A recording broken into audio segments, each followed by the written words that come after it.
인사하겠습니다. 잘 오셨습니다. 사랑합니다. 기도하고 있습니다. 네. 할렐루야. 오늘도 우리 주 예수 그리스도의 은혜와 평강이 우리 사랑하는 성도님의 삶 가운데, 우리 예배하는 우리 모두 가운데 항상 충만하시기를 주님의 이름으로 축복합니다. 오늘 성령 강림 제20주가 됩니다. 세상이 감당치 못할 믿음이라는 제목으로 주의 말씀 증거합니다. 네, 이제 가을이 된 것 같아요. 많이 쌀쌀해졌습니다. 겨울인가요? 네, 논밭에는요, 벼가 고개를 이기다 못해 이제는 추수 한창 하시는 것 같아요. 감나무에는 주렁주렁 감이 열매가 맺혀 있습니다. 참 감사한 계절이 된 것 같아요. 근데 생각을 해보면 그 곡식들이 하루아침에 이렇게 익었을까라고 하면 그것은 아니라는 거죠. 한여름의 뜨거운 햇살을 견뎠고 비바람, 그 태풍도 이겨냈고요. 그렇게 묵묵히 자라나서 지금 이 결실의 계절을 맞게 된 것입니다. 저는 믿음도 그렇다고 봅니다. 하루아침에 믿음이 자라면 얼마나 좋아요? 그렇지 않아요. 때로는 바람에 흔들려요. 폭우에 쓰러지는 순간들도 있습니다. 하지만 이 모든 과정을 통하여 믿음은 뿌리를 내리고 열매를 맺게 되는 것이죠. 오늘 우리가 보았던 히브리서 11장이 바로 그런 사람들의 이야기다라고 하는 거죠. 하나님께 쓰임받았던 사람들입니다. 그러나 그들은 완벽하지 않아요. 왜 그렇죠? 갈대처럼 이리저리 흔들리는 삶을 살았어요. 그런데 그들은 끝내 무너지지 않습니다. 오늘 말씀이 바로 그건 거예요. 여러분, 흔들려도 무너지지 않는 믿음의 성도들. 왜냐하면 그 믿음의 뿌리를 좀 보면 돼요. 그들의 믿음의 뿌리는요, 내가 믿음을 지킬 거야 라고 하는 사람의 그런 결심이 아니었다라는 거예요. 그들의 믿음의 뿌리는 언제나 변함없으신 신실하신 하나님 앞에 그들이 뿌리를 두었다라고 하는 거죠. 오늘 우리는 히브리서 11장 마지막 장면을 보게 됩니다. 그리고 그 믿음의 결실들을 함께 바라보고자 합니다. 오늘 말씀의 제목과 같이 세상이 감당치 못할 믿음, 끝까지 하나님을 붙들었던 믿음의 이야기인 것이죠. 오늘 본문의 말씀인데 32절이 어떻게 시작하는지 우리 같이 한번 읽어봤으면 좋겠습니다.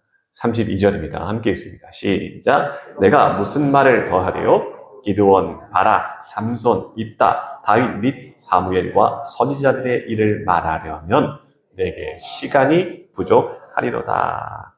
아멘. 여러분, 히브리서 기자가 지금 막 숨이 차게 사람들의 이름을 막 나열하는 장면을 우리가 복격한 겁니다. 기드온, 바락, 삼손, 입다, 다윗, 사무엘 막 이야기하는 거예요. 근데 그들의 공통점이 있었으니 그들의 어떤 공통점이 있었을까요? 그들은 모두 다 믿음으로 살았다라고 하는 말씀인 겁니다.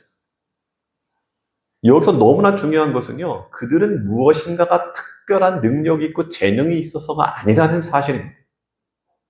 그들은 모두 동일하게 믿음의 방향은 정확히 두고 나아갔다라는 것이에요. 여러분, 기드온을 생각해 봅시다. 기드온이라는 사람 완벽한 사람이었나요? 그는요, 두려움이 많았던 사람이에요. 미디안 군대가 너무 두려워가지고 꽁꽁 숨어서 밀타작했던 사람입니다. 하나님께서는 그에게 찾아오셨어. 큰 용사야, 너는 가서 싸워라! 라고 말씀하셨을 때 그는 그 두려움을 떨쳐내고 자기 힘이 아니라 하나님의 약속을 붙들고 나갔던 인물이 바로 기드온입니다. 삼손은 어떠실까요? 어떻게 보면 참 구설수에 오르기도 너무 쉽게, 이 사람은 너무나 어리석어요. 너무 쉽게 넘어집니다. 실투투성이의 사람이 바로 삼손입니다. 근데 그가 그 마지막 순간에 하나님, 이 단 한 번만 나를 좀 기억해 주십시오. 하나님을 찾고 부르짖는 그 기도. 하나님은요, 그 기도를 들으시고 마지막 그 믿음, 그것을 확인시켜 주셨습니다. 여러분, 다윗을 한번 보세요. 하나님을 모욕하는 골리앗 앞에 섰을 때 너무 왜소하고 아직 소년이기 때문에 어땠을까요? 갑옷이 몸에 맞지도 않아요. 그러니까 나를 지킬 수 있는 그 갑옷을 발 앞에 던져둔 채 그 자리에 내려놓고 대신 믿음으로 간신으로 나아갑니다. 그런 이야기 하죠. 거대한 골리앗 앞에 서서 너는 칼과 창으로 내게 나왔지만 나는 만군의 여호와의 이름으로 나아간다 라고 말이죠. 사랑하는 성도 여러분, 오늘 우리가 본 성경의 증언은 말이죠, 모두 믿음의 승리에 관한 말씀인 거예요. 여러분, 상황이 어려워요? 두렵습니다? 지금 이거는 불가능해 보입니다? 근데 내 앞에 있는 현실의 그 큰 문제들만을 보는 게 아니라 하나님이 더 크신다. 내 상황보다, 내 어려운 이 상황보다 하나님이 더 크신 분이시다. 여러분, 이것을 믿는 것이 바로 믿음이다라고 하는 것이죠. 히브리서 기자는 계속해서 이렇게 이야기합니다. 33절입니다. 함께 읽습니다. 시작. 그들은 믿음으로 나라들을 이기기도 하며 을을 이기기도 하며 약속을 받기도 하며 사자들의 입을 막기도 하며. 아멘. 오늘 본문에 보니까 나라들을 이기기도 하며 라고 말하는데, 이 이기다라고 하는 단어 헬러 원문의 해석을 보니까요, 단순히 지금 이 나라들을 이겼다, 뭐 전쟁에서 승리했다, 뭐 이런 뜻만은 아니더라고요. 여기서 이기다라고 하는 뜻은요, 끝까지 누구를 신뢰했다는 거예요? 하나님을 신뢰해서 이겼다는 거죠. 끝까지 하나님만을 신뢰해서 이 전쟁에서 이겼다, 이런 의미라는 거죠. 오늘 본문에서 왜 이것이 중요하다라고 제가 말씀을 드리냐면, 세상의 논리 때문에 그래요.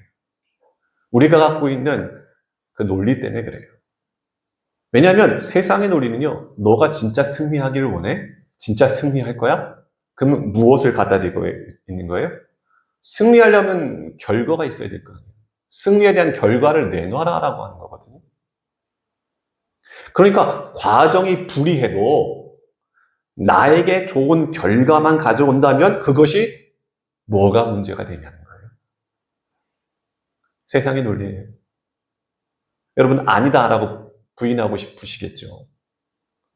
근데 여러분, 나도 모르게 이 세상의 풍토가 내가 점점 물들어가면은요, 나도 모르게 결과만 괜찮으면 돼, 결과만 좋으면 돼 라고 하는 생각을 따라가고 있을 때가 있다는 거예요. 그때 우리는 어떻게 될까요? 믿음의 사람인데 믿음의 길과는 멀어지고 있는 자신을 보게 되는 거예요. 여러분, 그러나 우리는 그 과정도 참 충실히 하고, 근데 어떠한 결과가 나왔는데 그 결과조차도 누가 이루신다는 거예요? 믿음의 성도들은 하나님이 이루신다는 거예요. 이 고백을 드리는 자들이 바로 믿음의 성도들이라고 말하고 있는 겁니다. 왜 그러냐면 우리가 때로는 승리에 취할 때가 있어요. 그러면 어떻게 됩니까? 역시 내가 잘해서 그래 라고 하는 말들.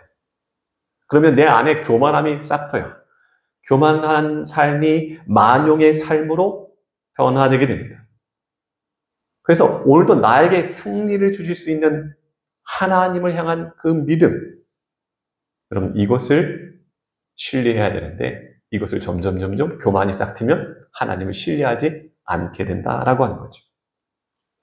생각해 보세요. 여러분, 우리가 무언가 잘 되고 있어요. 일이 잘 풀려요. 우리가 그렇게 되면 우리가 순간순간 제일 쉽게 잃어버리는 게 뭔지 아세요? 우리가 신앙생활하면서 내가 잘 될 때 잃어버리는 거. 바로 겸손이에요. 내가 받을 만하지 않나요? 라고 하는. 또 뭐예요? 감사를 잃어버려요.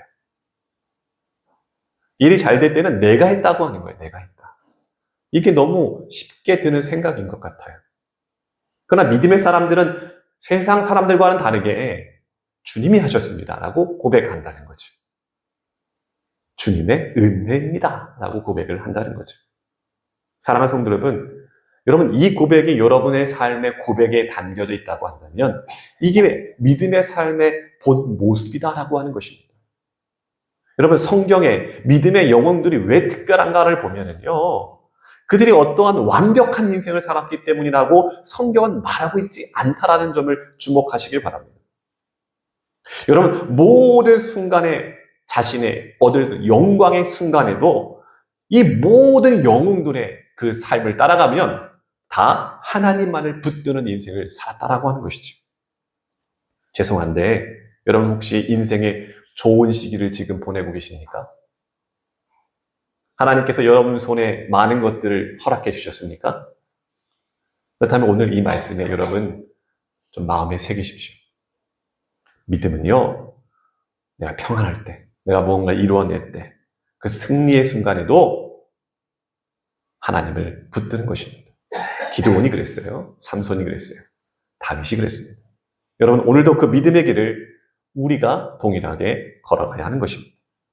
자, 이제 히브리서 기자는요, 믿음의 또 다른 장면으로 우리를 초대하는데 35절부터 38절까지의 말씀인데요. 중반부터 지금 이야기하는 분위기와는 완전히 분위기가 달라진다는 겁니다. 어떻게 달라지는지 우리 한 목소리로 같이 읽었으면 좋겠어요. 35절로 38절입니다. 시작! 여자들은 자기의 죽은 자들을 부활로 받아들이기도 하며 또 어떤 이들은 더 좋은 부활을 얻고자 하여 심한 고문을 받되 구차히 풀려나기를 원하지 아니하며 또 어떤 이들은 조롱과 채찍뿐 아니라 결박과 옥에 갇히는 시련도 받았으며 돌로 치는 것과 톱으로 켜는 것과 시험과 칼로 죽임을 당하고 양과 염소의 가죽을 입고 유리하며 궁핍과 환난과 학대를 받았으니 이런 사람은 세상이 감당하지 못하느니라. 그들이 광야와 산과 동굴과 토굴에 유리하였느니라. 아멘. 여러분 직접 읽어보시니까 어떤가요? 분명 분위기가 달라졌죠? 분명 앞에서는요, 나라를 이겨요. 사자의 입을 틀어막아요. 약속도 받아냈습니다. 근데 지금 어떻게 해요? 조롱받아요. 채찍질 당해요. 톱으로 침을 당했다라고 기록합니다. 끔찍한 이야기들이 나옵니다. 얼마나 대조적입니까? 히브리서 기자는 이렇게 말하는 거예요. 여러분, 믿음의 형통. 믿음은 형통의 자리에서도 말 못할 고난의 자리에서도 어떻다는 거예요? 믿음이 변질될 수는 없다는 거예요. 동일한다는 거예요. 사랑하는 성도 여러분, 믿음은 잘 될 때만 있는 게 아니에요. 아무것도 보이지 않는 그때도 내 믿음의 불이 꺼지지 않는 거예요. 저는 오늘 본문의 말씀을 묵상하면서 이 믿음을 볼 때 불꽃 이 단어가 떠오르고 좀 깊이 묵상을 해봤습니다. 왜냐하면 그 불꽃이요, 우리가 한창 열정이 있을 때는요, 내 믿음의 열정이 있을 때는요, 사람들이 우리의 모습을 보고 우리의 신앙의 모습을 보고 칭찬해줘요. 우리의 신앙을 아름답다라고 평가해준단 말입니다. 근데 여러분, 사실 진짜 믿음은 어디에서 더 빛날죠? 어둠 속에서 더 빛나는 게 믿음의 빛인 거예요. 왜 그러냐면 오늘 히브리서 기자가 말하는 믿음의 영웅들은 말이죠. 그들은 세상에서 봤을 때 모두 다 실패한 사람들의 모습을 갖고 있었다는 거예요. 성공하지 못했어요. 인정받지도 못했습니다. 그러나 하나님 앞에서는 가장 빛나고 있었던 사람들이 바로 이들이었다는 거예요. 어떻게 성경은 말하죠? 세상은 그들을 감당하지 못했다라고 하는 겁니다. 여러분, 이 말이 얼마나 강력한 선언이에요. 그들은 세상에서 인정받을 수 없는 보통의 사람이었습니다. 뭔가를 하겠어? 이런 소년이었어요. 겁쟁이였어요. 어리석은 사람이었어요. 그러나 사실은 세상이 그들을 감당하지 못하게 된 것입니다. 세상의 가치로는요, 이들을 절대로 설명할 수 없는 믿음이 그들 안에는 있었기 때문에 그런 거죠. 사랑하는 성도 여러분, 오늘 우리의 현실 속에서도 말 못할 이런 고난의 자리가 여러분 가운데 있으십니까?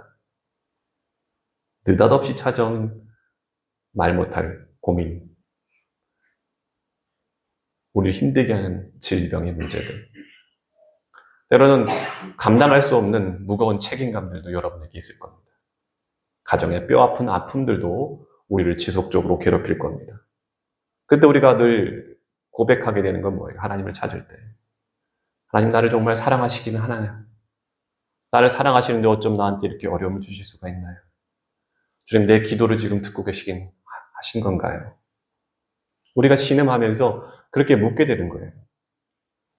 근데 오늘 성경은요, 그렇게 낙담하고 하나님을 찾고 부르짖는 그 기도를 어떻게 평가하냐면 믿음이 자라는 순간이다라고 히브리서 기자는 우리를 응원하고 있어요. 믿음은 고난이 없는 삶이 아니다라고 하는 겁니다. 오히려 고난 속에서 누구를 붙들어요? 하나님을 붙드는 삶이다라고 하는 것이죠. 여러분 기억하시죠? 사드락, 메삭, 아벳느고. 그들은 누구죠? 다니엘. 우리 다니엘 3장의 말씀. 제가 그래가지고 오늘 좀 띄워드렸거든요. 그들은요, 풀무불 앞에서도요, 이렇게 고백을 해요. 우리 이 말씀은 용기 있는 자가 은혜를 얻게 될 줄로 믿습니다. 한 분이 읽어주시면 좋겠어요. 16절로 18절입니다. 다 같이 읽으시면 더 좋고요. 시작! 사드락과 메삭과 아벳느고가 왕에게 대답하여 이르되 느부갓네살이여 우리가 이 일에 대하여 왕에게 대답할 필요가 없나이다. 왕이여 우리가 섬기는 하나님이 계시다면 우리를 맹렬히 타는 풀무불 가운데서 능히 건져내시겠고 왕의 손에서도 건져내시리라.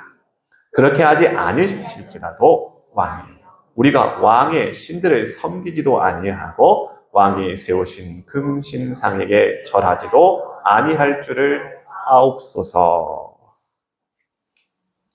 아멘. 여러분 함께 읽었잖아요. 무엇이 믿음일까요? 이것이 믿음입니다. 그들은 결과를 믿은 게 아닙니다. 그는 하나님을 믿었습니다. 사랑하는 성도 여러분, 우리의 삶에도요, 이해되지 않는 고난이 찾아올 때가 무수히 많습니다. 그때 우리는 고백합니다. 왜 나입니까? 왜 나여야 합니까? 그럼 이건 언제 끝납니까? 이 고난이. 끝나기는 하는 겁니까? 여러분, 그렇게 우리가 목나 울게 되는 그 순간에 여러분, 오늘 이 말씀을 여러분 절대로 잊지 않으시기를 바랍니다. 왜요? 세상은 그들을 감당하지 못했다라고 하는 겁니다. 여러분, 우리가 갖고 있는 믿음은요, 세상이 감당치를 못하는 겁니다. 왜일까요? 믿음의 사람은요, 고난이 아무리 그 인생에 몰아친다 하더라도요, 그들은 넘어지질 않아요. 때로는 죽음의 위협 가운데서도요, 절대로 꺾을 수 없는 게 있었으니 저들의 믿음만은 꺾어내지 못했다는 겁니다. 그 이유는요, 우리가 믿고 의지하는 분이 바로 누구라는 거예요? 내 힘이에요? 내 열정이에요? 내 재능입니까? 내 재산입니까? 이게 아니라는 거예요. 바로 하나님, 나는 그분을 의지했다라고 하는 거죠. 여러분, 우리가 붙드는 것은 상황이 아니라는 겁니다.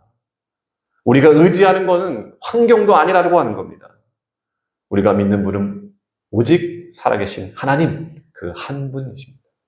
그러므로 믿음의 사람은 연약해가지고 물론 흔들릴 수도 있어요. 무릎 꿇는 순간이 올 때가 있습니다. 그러나 하나님이 함께 하시면 그의 인생은 절대로 무너지지 않습니다. 이런 눈물 흘릴 날이 많이 있겠죠. 누누이 말씀드리지만 우리의 뼈에 새길 만한 그런 상처가 우리의 인생에 남겨질 수도 있습니다. 근데 여러분, 우리들의 믿음은 꺼지지는 않습니다.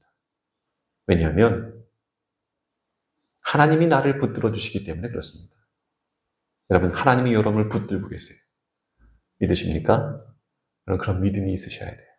많이 아프신 분 계시고 많이 외로우신 분 계시고 고민이 많으신 분들이 계시는데 하나님이 나를 붙들고 계시다라고 하는 믿음으로 서시기 바랍니다. 자, 이제 히브리서 기자는 이 믿음의 장을 마감하게 되는데 어떻게 마감하느냐? 39절로 40절 말씀입니다. 우리 같이 한번 읽어보겠습니다. 시작! 이 사람들은 다 믿음으로 말미암아 증거를 받았으나 약속된 것을 받지 못하였으니 이는 하나님이 우리를 위하여 더 좋은 것을 예비하셨은즉 우리가 아니면 그들로 온전함을 이루지 못하게 하려 하심이라. 아멘. 여러분, 참 놀라운 말씀이 여기 담겼습니다. 믿음의 사람들은 모두 증거를 받았다라고 기록합니다. 근데 이들은요, 결과를 받았대요, 못 받았대요? 못 받았다는 거예요. 믿음의 증거는 받았어요. 약속은 받았어요. 그런데 결과를 받지 못했다는 거예요. 하나님은 약속하셨지만 그 약속이 눈앞에서 다 이루어지는 것을 보지 못한 채 세상을 떠났다는 거예요. 근데 오늘 성경은 어떻게 얘기하냐면 그런데도 그들은 끝까지 하나님을 믿었다라고 하는 겁니다. 왜일까요? 왜 이 믿음의 사람들은 지금 약속한 걸 지금 내가 내 눈앞에 받지 못했는데 왜 하나님을 더 믿었을까요?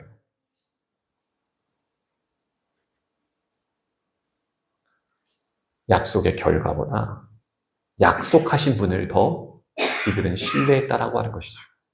여러분, 믿음의 여정은 때로 이해되지 않는 일들로 가득 넘쳐납니다.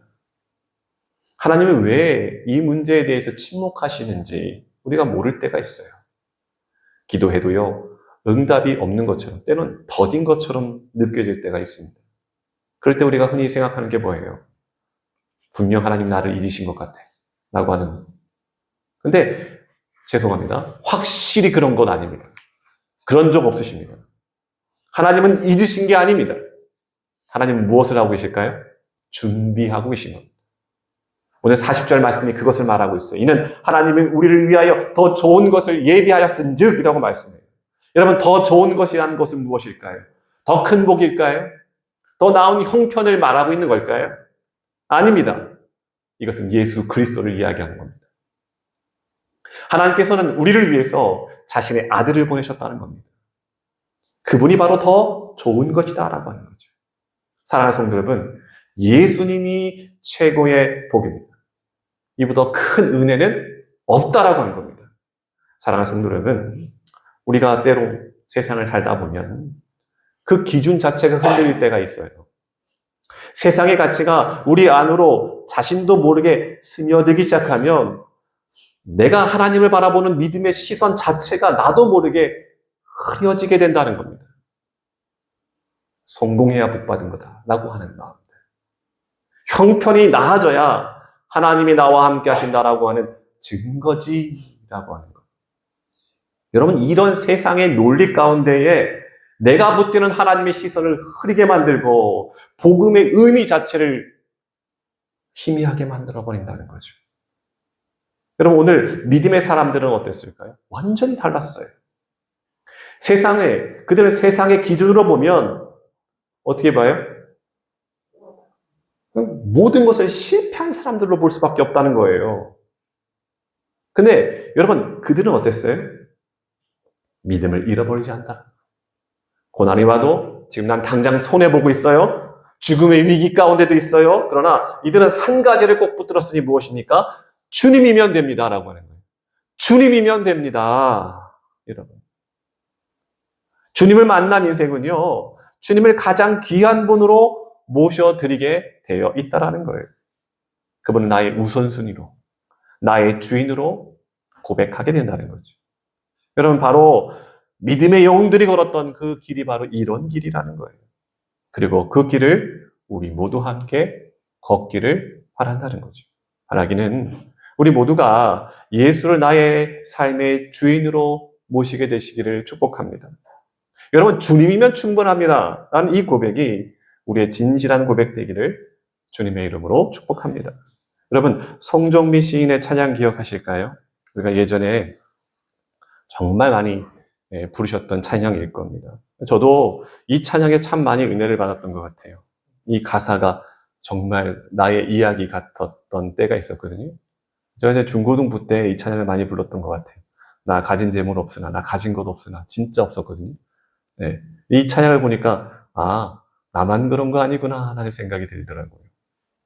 나 가진 재물 없으나, 나 남이 가진 지식 없으나, 나 남에게 있는 건강 있지 않으나, 나 남이 없는 것 있으니. 한 번 더요.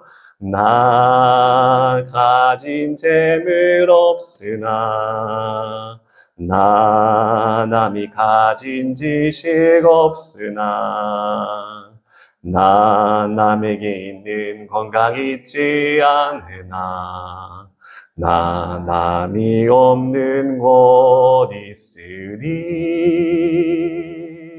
나 남이 못 본 것을 보았고, 나 남이 듣지 못한 음성 들었고, 나 남이 받지 못한 사랑 받았고 나 남이 모르는 것 깨달았네. 공평하신 하나님이 나 남이 가진 건 나 없지만 공평하신 하나님이 나 남이 없는 것 갖게 하셨네. 아멘. 함께 불러줄 줄을 알았습니다. 네, 제가 너무 낮게 낮았죠? 네, 사랑하는 성도 여러분, 믿음은 내가 무엇인가 갖고 있어서, 많은 걸 갖고 있어서가 만족함을 누리는 게 아니라 주님 한 분이면 됩니다 라고 하는 거죠.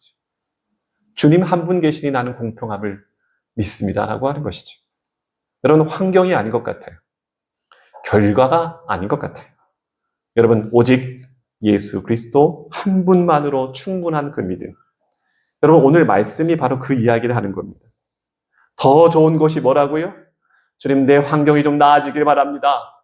더 좋은 것을 갖기 위해 원합니다. 이게 아니라 더 좋은 것, 예수 그리스도를 소유하는 겁니다. 사랑하는 성도 여러분, 우리가 흔들릴 때마다 고백하게 되시기 바랍니다. 주님 한 분이면 됩니다라고요. 여러분, 이 고백을 꼭 하게 되시기 바랍니다. 말씀을 좀 정리할까요? 사랑하는 성도 여러분, 우리는 10월 한 달 동안인데 이 한 달 동안 우리 믿음의 영웅들, 어떻게 해요? 소망으로 살아냈던 믿음의 영웅들, 그 시리즈 설교를 함께 우리가 나누었습니다. 돌아보면 한 달 동안 좀 돌아보니까 우리 안에 참 안개가 많이 있었다는 것을 고백하게 됩니다. 결단의 순간들이 참 많이 있었던 것을 고백하게 됩니다. 우리 인생에서 참 기다림의 순간도 참 많았다는 것을 돌아보게 되었습니다. 때로는 흔들렸어요. 때로는 낙심의 순간들이 우리에게도 있었습니다. 그러나 이 모든 그 신앙의 여정 속에서도 우리가 기억하게 되는 것은 하나님이 내 인생을 한 번도 놓치지 않으셨다는 거죠. 그분이 우리의 믿음을 시작하셨고 지금도 그 믿음을 자라나게 하십니다. 그리고 끝까지 우리의 믿음을 붙잡아 주시며 완성하여 주실 것입니다. 이제 이 시리즈를 마감하면서 주님, 앞이 잘 안 보여도 믿음이 흔들려도 그래도 변함없이 믿음의 길을 걷겠습니다. 여러분, 이 고백이 이 자리에서만 머무르지 않고 여러분 한 주의 삶으로, 여러분의 가정 안으로, 여러분의 일터 가운데 바라기는 우리 다음 세대까지 이 말씀이 이어지기를 원합니다. 사랑하는 성도 여러분, 믿음의 영웅들, 우리가 10월 한 달 동안 그들의 삶을 우리가 함께 목격했잖아요. 이제 그 믿음의 이야기를 다음 주 되면 이제 11월 되는데 11월 됐다고 여러분 이것을 지워버리거나 그 이야기를 끝난 이야기로 마감하셔서는 안 됩니다. 그제 그 이야기를 어떻게 허다한 증인으로서 다시 써내려가야 합니다. 왜냐하면 히브리서 기자는요 11장을 마감하고 12장에 이렇게 이야기하고 있기 때문에 그렇습니다. 제가 좀 띄워드렸는데 함께 읽어볼까요? 시작! 그러므로 우리에게 구름같이 둘러싼 허다한 증언들이 있으니. 아멘. 이제 그 이야기를 누가 써내려가야 돼요? 저와 여러분이 써내려가야 합니다. 그래서 히브리서 기자는 단지 과거의 믿음의 영웅들을 소개한 것으로 끝낸 게 아니라는 거예요. 지금 우리의 이름이 그 믿음의 계보 속에 새겨지기를 기대하고 있다는 것이죠. 여러분, 신앙과 믿음의 걸음은요, 하나님이 나와 함께 하신 그 역사, 믿음의 기록이라는 겁니다. 바라기는 우리 본강교회 성도님들 한 분 한 분이 누군가의 그 신앙의 여정 속에서 여러분의 이름이 믿음의 증인으로 기억되기를 바랍니다. 그래서 여러분 이렇게 인사하고 말씀을 마치고자 합니다. 믿음의 영웅들 한번 깊이 묵상해 보시고요. 이렇게 인사하겠습니다. 믿음으로 함께 걸어갑시다. 함께 인사해 봅시다. 시작. 믿음으로 함께 걸어갑시다. 아멘. 기도하겠습니다. 거룩하신